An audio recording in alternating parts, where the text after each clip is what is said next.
Happy Friday, everybody. Thanks for joining another weekly. We've been doing it pretty weekly, even through the summer. We'll take a little bit of a break, but I'm happy to be here for our weekly privacy chat, 30 minutes to talk about some of the top issues of the week. And I'm lucky to be joined by two fabulous friends. Stan Crossley. Stan started out in privacy. I don't know what he did when he started out, but when I met him, he was a top pharma global CPO. But for a number of years now, he's been a key legal expert, strategic advisor, runs a elite firm that does work for a whole range of global companies, does some more, I'd say, think tanky and policy stuff as well. And has been one of the senior fellows at FPF, where he helps chime in with particular expertise. I'm delighted that Stan is here, and I'm really delighted that Heather Egan, who's now at Morgan Lewis. Heather's been at a number of top firms and has a broad privacy, cyber, strategic practice, and works for a whole collection of elite organizations.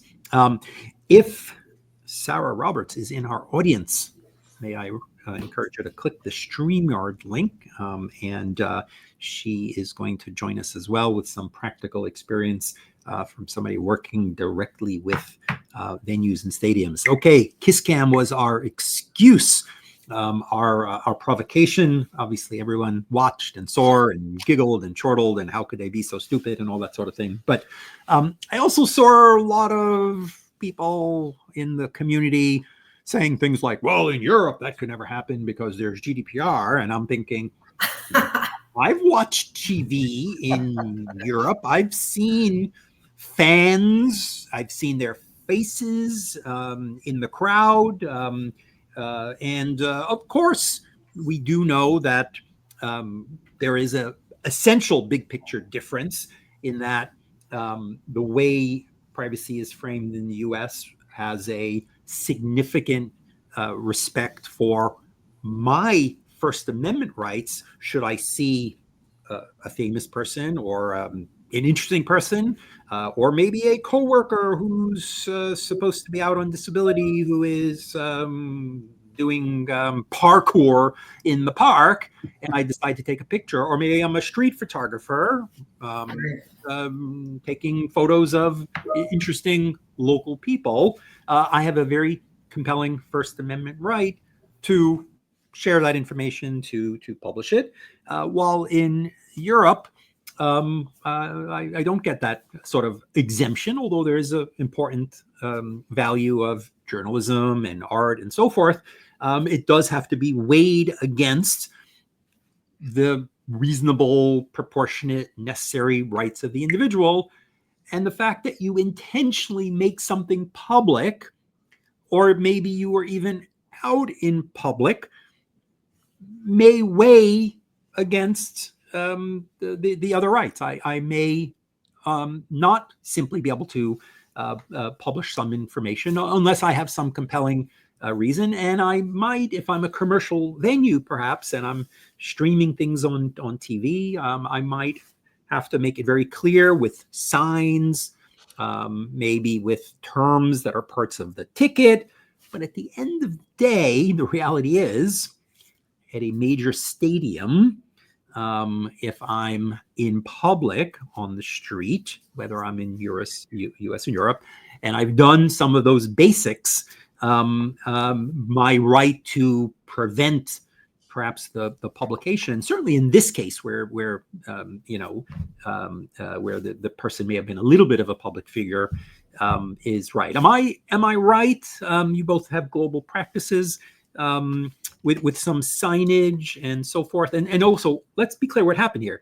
Coldplay didn't broadcast, this image, the KissCam, which let people in the stadium appreciate and enjoy look at the people who are now being encouraged to kiss, focused on this couple. A fan recorded somehow this interaction, and then put it online, and the internet went crazy. So maybe, Heather, if you could help us start with just the legal issues. It's a little more complicated, isn't it, than no privacy in US in the public. Oh, Europe and other jurisdictions, you get privacy even if you're in public. Give me a little more flavor about that. Yeah, and this concept of being out in public too, you're sort of subject to the will of the people and the whims of the internet, right? And so whenever I'm trying to evaluate privacy law compliance, I always say we got to follow the data. You got to follow the picture, right? It's who took the picture, who posted the picture. It's what was the location of the picture that was taken, because you have to figure out most privacy laws, they cover covered entities, and they don't call them covered entities. There's something different, but who is actually subject to these laws? And I think you hit the nail on the head, Jules, when you said it's not the stadium that published this. It's not Coldplay that published this. These are many individual people who were capturing it on their personal devices and then posting to their personal pages, which were open to the public. Now, they may be using these platforms, social media platforms. And so the challenge there is, yes, social media platforms are going to be subject to privacy laws potentially. And if there's a number of bases by which you could even apply to a social media platform to take down a posting over which you assert ownership, or that there was no right or authority to post that public, but it's challenging, right? Even if you can demonstrate that the social media platform is required to take it down, and we see this in the case. I mean, they may affirmatively take it down in certain circumstances, like child pornography, other clear legal bases. It's a stricter test when it comes to, well, I just don't like it and I don't want it, or it makes me uncomfortable, or this person didn't have the right to do that. So there are FAQs available on social media sites in order for it to evaluate when and how you could potentially apply to have certain content taken down. We see this in the context of revenge porn or revenge. There are some statutes in the United States that are put in place in order to try to prevent or facilitate victims from being able to take back possession or ownership over their information and take it down. Yeah, on the US side, you have to have a reasonable expectation of privacy, right. and the courts have started giving us a little bit more. There was a very recent case, Carpenter, was it, where the fact that the government, and obviously the government needing a warrant is a particular framing, but the government typically, of course, if something's in public, can use it.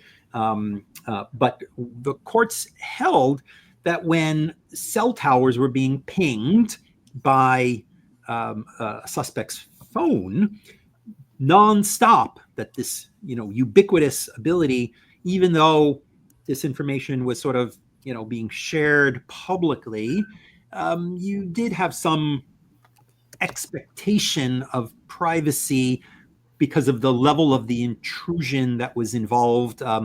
We had another case where a tracker was put on a car, by the cops. And again, even though the cops could have wandered behind you, the fact that there was this ubiquitousness. Before you answer, Stan, let me welcome Sarah Roberts, who has joined us. And Sarah, I'm going to bring you in just a moment. Thank you for connecting with us. And of course, Sarah has lots of sports things because she has professional experience dealing with some of these issues when it comes to venues and sports teams and the like. So, Stan. Yeah, I mean, I think in the first instance, every one of these stadiums and every ticket you buy to a sporting event or a venue or a concert has the standard clause that they have the right to use your name, image, and likeness, and to to collect and use it for a variety of their own business purposes. So in the U.S., that's hard to overcome from an individual who whose image gets broadcast on a kiss cam. I think other things have to happen. As an initial matter, overcoming that is really difficult, and that's why stadiums use it. They also have terms that prevent commercial use, though, typically like either commercial cameras or commercial devices or commercial use. So a company going and saying, well, we're gonna scan the audience and collect a lot of images that we're going to then use for AI is very different than Gillette Stadium or Coldplay using a kiss cam. I think it gets a little bit interesting if you move this to Illinois or Texas. If you're at Wrigley Stadium and you put up that image. Is it a biometric identifier, right? And so you've got some of the recent cases with Shutterfly, right? That it was a biometric identifier, but not biometric information with a picture. And if you do something like, what about if you were doing like the lookalike cams, like, they throw my image up and say I look like the old man from Up, so they were clearly at that point processing an image for my identification and then comparing it to something and pulling it up. And so then do we have a biometric issue if it's in a jurisdiction with a strict biometric law?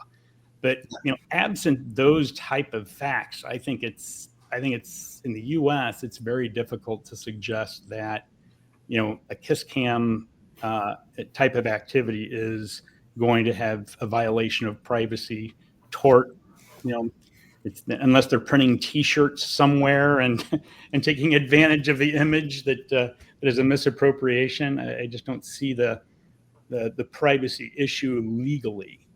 Now, let's note that we're talking about venues where, private, you're in public, of course, but these are private facilities where there's some ability to have notices, to have terms and so forth.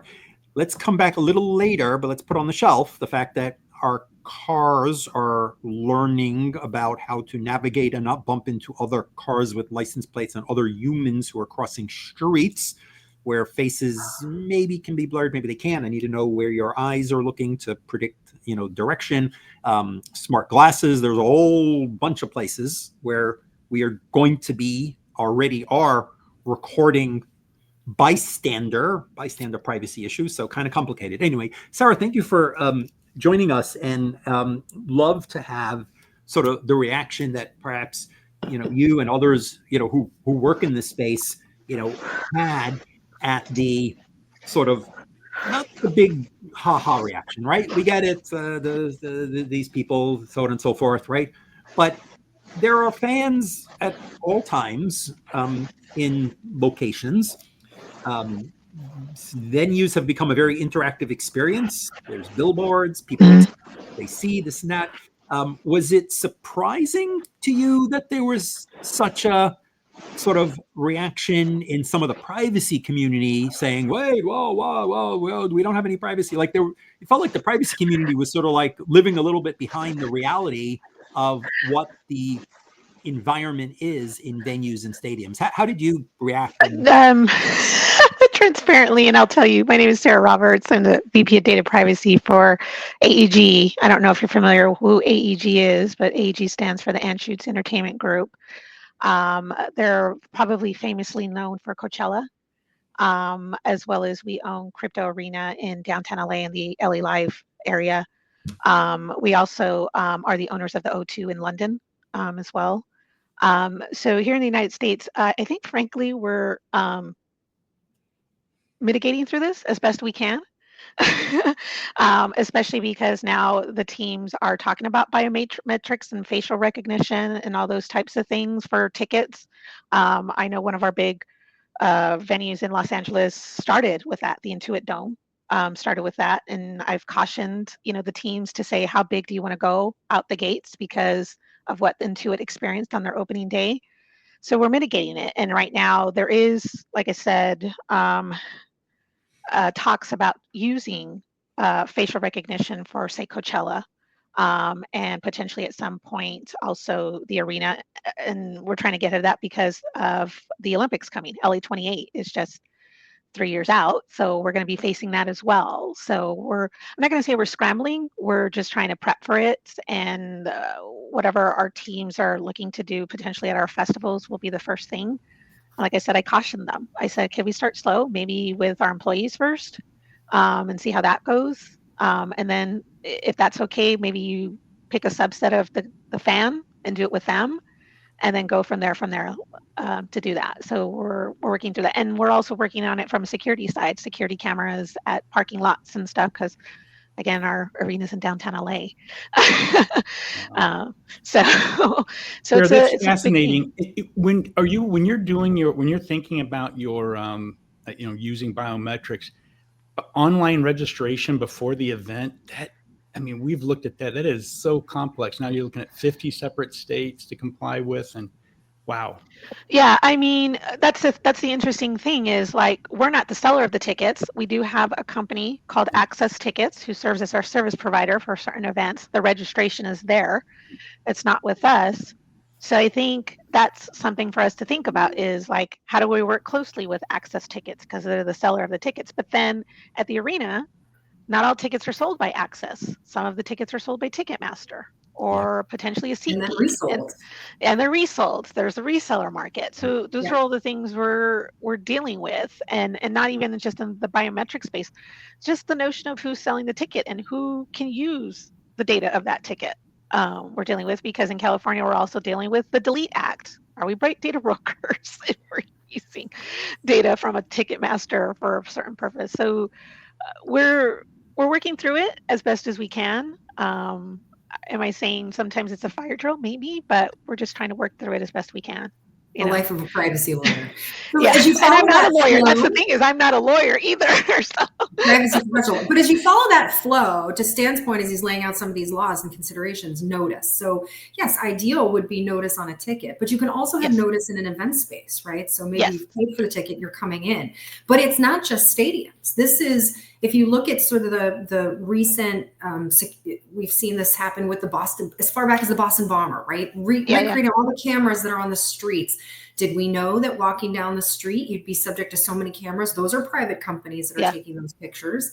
And we saw the same thing in New York City with the assassination of the CEO for the healthcare company. It was the same thing. They were able to recreate trace the steps from all the different cameras that were taking pictures.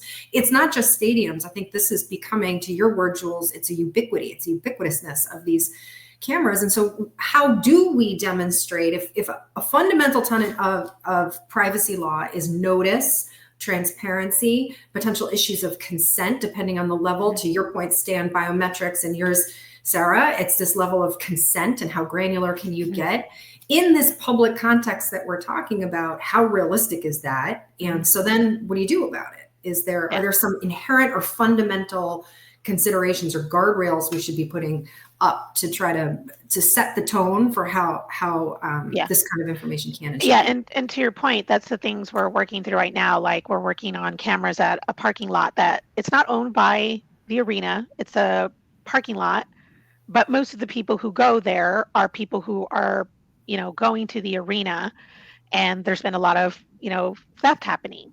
And so we're talking like, okay, we're going to put a camera in there or cameras, and where's that data going to be stored? But then we need to do a notice, as they're going in to say there's going to be CCTV cameras or whatever cameras are there that we're doing. And same thing at, the arena. I've talked through just even going through security because, security, there's heat mapping in what they're going through and putting notices there. It's real. The struggle is real, but it's interesting, I will say. So looking at who's collecting, how you're collecting, what's the context in which you're collecting it, would it be expected, and what's the use case? Okay, so some might agree, all right, at least with respect to security, I'm okay with that. I'm okay in the context of ensuring my security in a venue. But then I think you need to think about guardrails around, okay, well, how is that information collected? Who has access to that information? How long are you keeping and storing it for?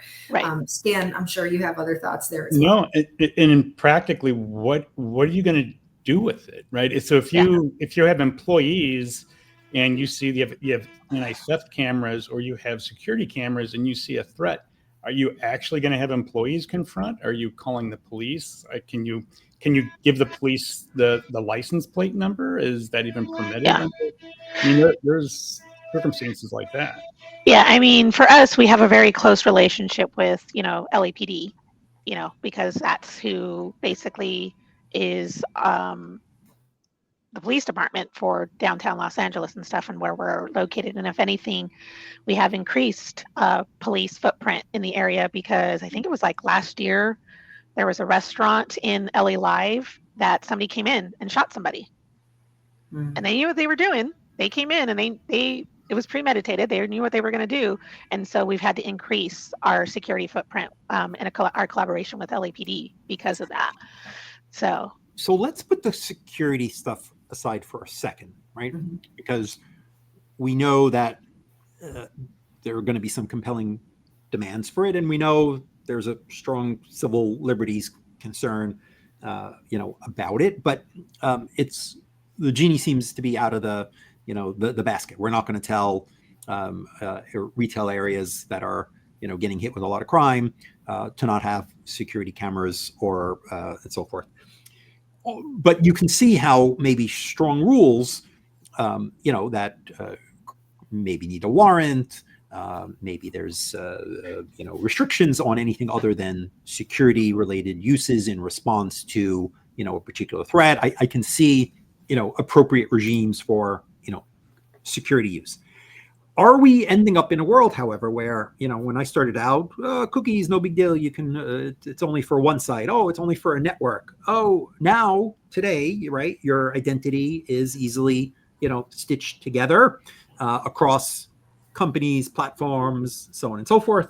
And we're all dealing with global opt-outs and this and that. But there is already a ubiquitous online system, and it's going to get worse with the various age assurance and age verification and so on and so forth, right? Seems no possible way we're going to avoid the digital identity onslaught, and we need opt-outs and deletion and so on and so forth. Are we going to have, because of all these commercial reasons why we want faces, are we going to have a situation where data companies and third parties and data brokers and so forth will be able to track me from the minute I leave my house to my venue to whatever, because of the ability to stitch together increasingly sort of identity? And I don't know that's there yet, because it's such a hodgepodge, individual store, individual stadium, so on and so forth. But I don't think we want that, right? The whole what was the movie? Was it the Matrix or whatever it is? That walking through and and we know that exists already, right? In China and elsewhere, where there is a real ubiquitous linkage. And so, are we stuck because we have a state law and we have different companies and different practices and different standards and so forth? Or is this inevitable that we're going to be living in a kind of a world where a marketer, an adversary, or somebody who's, look, this couple, like, they got maybe what they deserved, but should anyone who's worried about domestic violence or, shy or, has various reasons to, maybe I've taken off from work and is it my employer's business that I'm, at a game or playing golf, or right? Like, is there any path forward? Is a federal privacy law going to help in that regard? I don't think a federal privacy law is going to help in that regard, personally, because I don't think the current privacy laws necessarily help in that regard. The state-based privacy laws. As we're talking about this kiss cam, I think one of the issues is that we were in this group. They were in a public place, and there were cell phones people were taking images. And we got a question in from one of the audience members who asked, are there any limits to the general principle that individuals should have no expectation of privacy in public spaces? I think there are limits, right? There is this concept of intellectual property law grounded in this inherent, I own my own image and likeness, and so I potentially, if someone is using my image for a commercial benefit, I potentially have recourse against the entity that's using it for commercial business, for commercial benefit. But that's grounded in property law more than it's grounded in privacy law. And so, you were going to ask a question, Joel. Sorry. Well, Omer Tanay, in a post about this whole fuss, harked back to the Brandeis complaint about the Kodakers jumping out. And, right. At that moment, even, being out in public meant someone else could document that you were there. Did we lose that expectation of I could be lost in the crowd or I could be outside, but that doesn't really mean, everyone needs to know about it, back when photography became possible?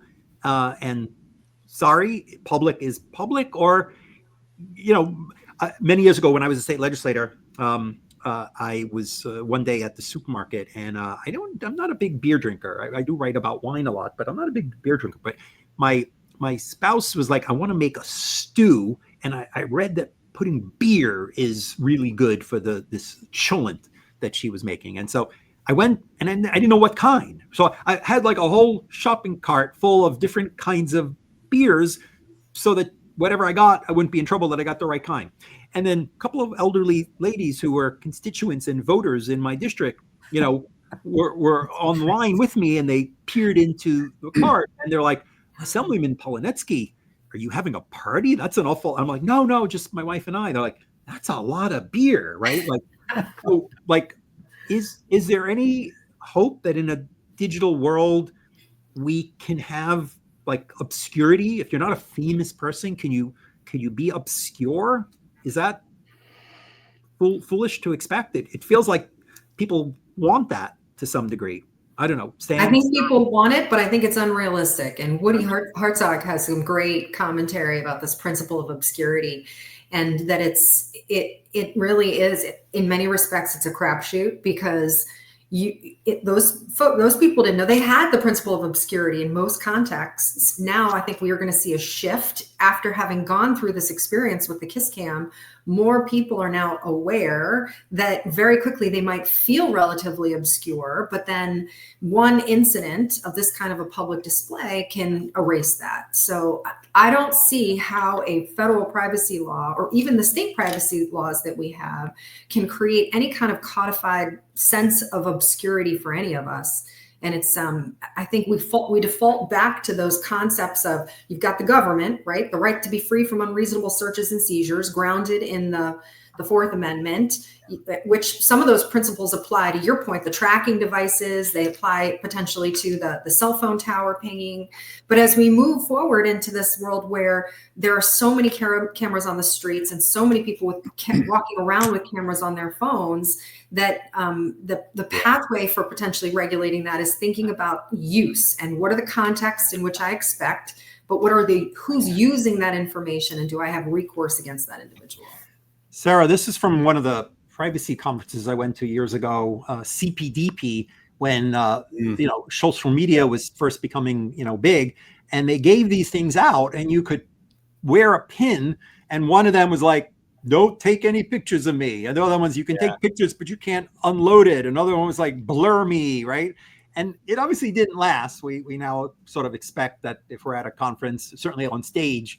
But can you see like venues? I don't know if there's enough demand, but having a section, that's probably not a good idea. Everybody would go look at who's in the privacy section. I don't know if that's scalable. I don't know if it's. I don't know if it's scalable. Well, at least I can express my preference, and at least like the TV camera or the whatever. Well, look who's doing that now. We have ICE agents that are obscuring their clothes. We have student protesters that are hiding behind masks. So some people are taking this into their own hands. The Hong Kong protesters, remember, they were using like lasers to blind out cameras, and they, there's tech that is supposed to, blur and obscure.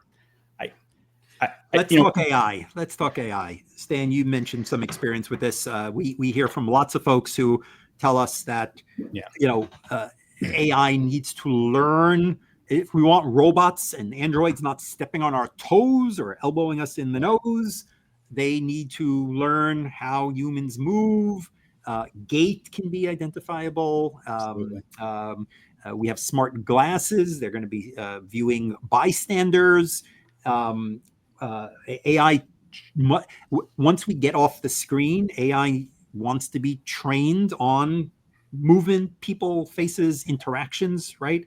How do we deal with the issues of scraping data? Perhaps are going to be trivial compared to like, we're scraping the world now. Right. Maybe you didn't care that I scraped all of Reddit or blog comments. Maybe you did if you were a publisher. But what about I'm scraping the humanity in order to train tools to, again, do useful things.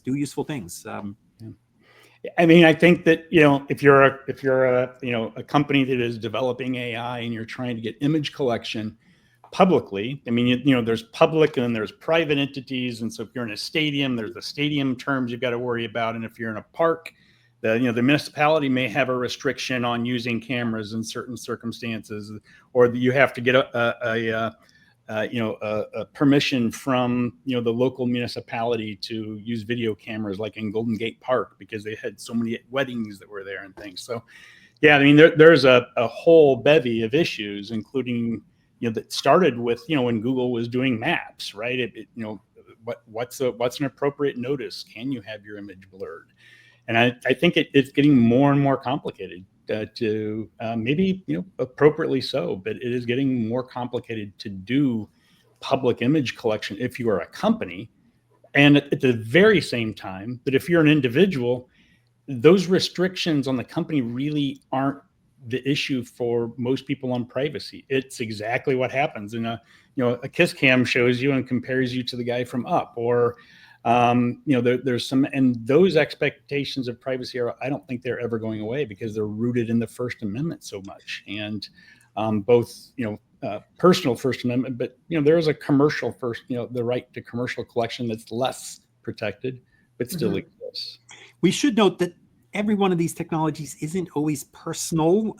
Sarah, I wonder if you have had an interaction with, there are technologies that are counting the number of, people by scanning heads, or, maybe counting unique faces and guessing whether they're male, female, so on and so forth, but not necessarily identifying the individual. There are devices that are, counting and tracking the number of phones, but again, doing so in a way that avoids maybe the unique identifier or avoids retaining, right? Every camera isn't necessarily logging and recording. There are drones that have sense and avoid technology. They don't want to bump into another drone or, see, but they don't want to bump into another human, but that doesn't mean, so they need to see you, but that doesn't mean you need to record and, use an algorithm that identifies. Has that, and that's been very common in a lot of venues, malls, and so forth, for a very long time.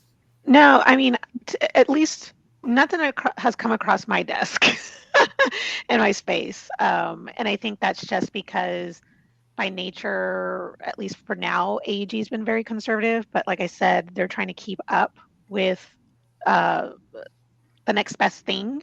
And that's why I'm saying the facial recognition is the thing that's coming up. Have they used stuff like, of course, wristbands in their festivals because it's an easier way to get people through, a mass number of people through, what we would call maybe like a click through a gate or something like that.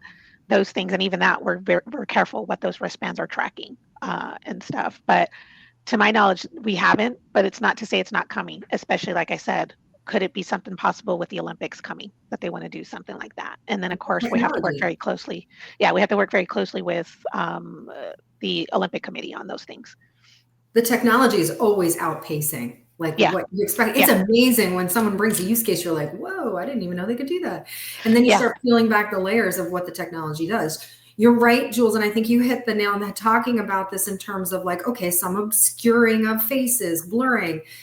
So there are ways to put in privacy protective guardrails against, but how many times do you implement a technology and then it's either misconfigured or you didn't realize how much it was collecting? And so there is a process, particularly in the AI context, where you've got models that are learning and evolving and developing, where you have to have a good in place, a good process for red teaming. It's for understanding and really evaluating how that model and how the data is being collected, how it's being used, how often is it being deleted.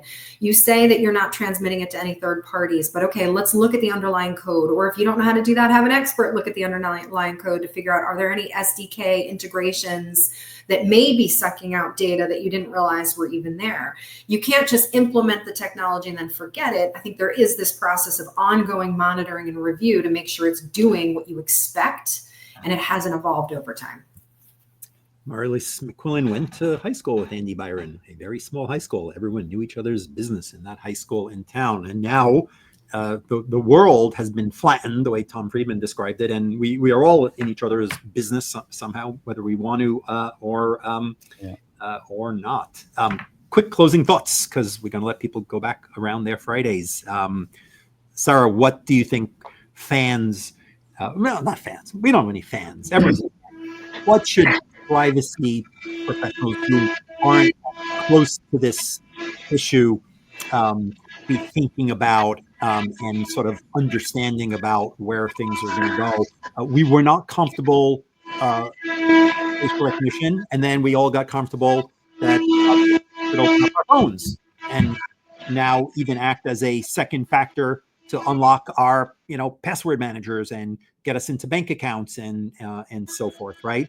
And the line for clear is longer than the TSA pre-line, at Dulles Airport, and so it's VIP access because I'm using my face. What's your sort of thought of what we should all be thinking about next here? I mean, what I'm always thinking about, and I think this is partly because I'm a little bit jaded because I'm also formerly a marketer, and it's what is the fan or consumer's expectation of what they're doing with their data. And I always say privacy is a little bit common sense. If I sign up to buy a ticket for, say, Coachella, or I purchase a ticket to Coachella, or I purchase a ticket to an LA Kings game, I'm not expecting that, say, that data is going to go to somebody who's not related to that, and that they're going to be, used with that. And so the same thing here with, say, anything having to do with biometrics or facial recognition is, what does the fan expect? Is it just to be up in a kiss cam and be funny and, make some type of fan experience? Or is it going to be used for something else? Is it going to be used for potentially marketing and stuff? And I think then the consumer will be like, well, if you're going to use me, shouldn't I get compensated for that too? If you're going to use me to make money off of me, shouldn't I be compensated? So those are the things that I'm always thinking about. So it's maybe not necessarily all privacy. There's a little bit of business involved in that as well. And I think that way because at the end of the day, my role here is to be able to work with those teams to get what they need to get done to get more fans or bring fans back. I'm not going to say enable them, but get them to where they need and stuff. And so that's why I'm thinking that way. But like I said, I think of myself as a consumer. If I'm on a kiss cam, okay, it's fun, it's great, fan experience, but I wouldn't expect them to use it for anything else, beyond that. So that's kind of a weird way of thinking about it, but that's how I think. Yeah, I mean, look, this couple again, okay, HR, this and that. You can imagine lots of other, maybe more reasonable instances where people may not want to be exposed. Mm-hmm. People who thought that they weren't big celebrities could go to a big public event, but not expect that certain audience would be aware of it. And I do think we want to somehow figure out how to respect that, right? Like we can't tell. And so I'm wondering whether as venues sort of look at the kiss cam thing and say like, okay, how do we not screw this up for other people who like maybe just don't want to be on the kiss cam or don't want to be, on the TV screen? Mm-hmm. Is that even feasible? I don't know if it is. Anyway, closing thoughts, Stan. Yeah, I mean, I think that we're working through this in images now and public nature of things. It's that same like 4-vector convergence we've dealt with for a very long time, right? It's what are the social norms Sarah was talking about, what are their expectations? That's changed a lot. I mean, first ordering a book on Amazon in 1999 and getting suggested another book title was mind-blowing then. And now if, my doctor doesn't incorporate, the AI into the discussion we just had to suggest, different diagnoses, I'm irritated, right? I mean, so our norming has gone a long way. And so keeping up with that, this is a great example of it. I mean, you mentioned it.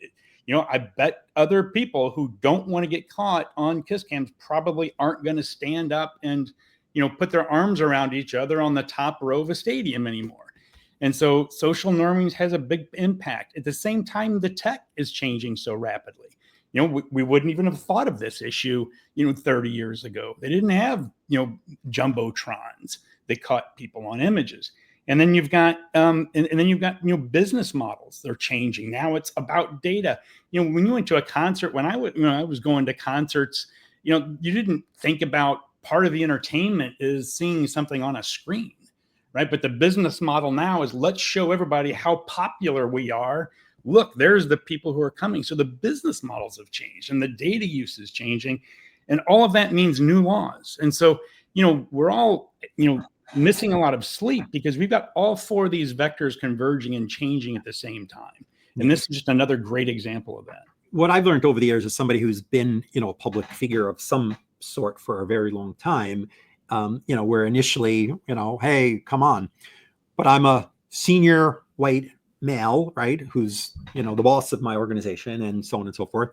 And I think understanding that there are people vulnerable and there are a lot of people who are vulnerable, right? Whether it's the domestic violence person, whether it's immigrants, right? Today who may be, perfectly legal status, blah, blah, blah, blah, blah, blah. But stuff's happening to people and maybe you don't want to be, on camera or, so I think we are going to have to do more to think about, what does the 5%, the 10%, somebody with the disability, somebody who, for whatever reason, could be harmed by the way you're using the data. A friend of mine at, Google said, one of the business people said to them, oh, come on, how many people could that be? That's like half of 1%. And they said, okay, we've got 3 billion users. So whatever the math is, less than 1%, usually ignore that in a lot of businesses, but that means, several 100 million people, whatever the math is, who, can be harmed,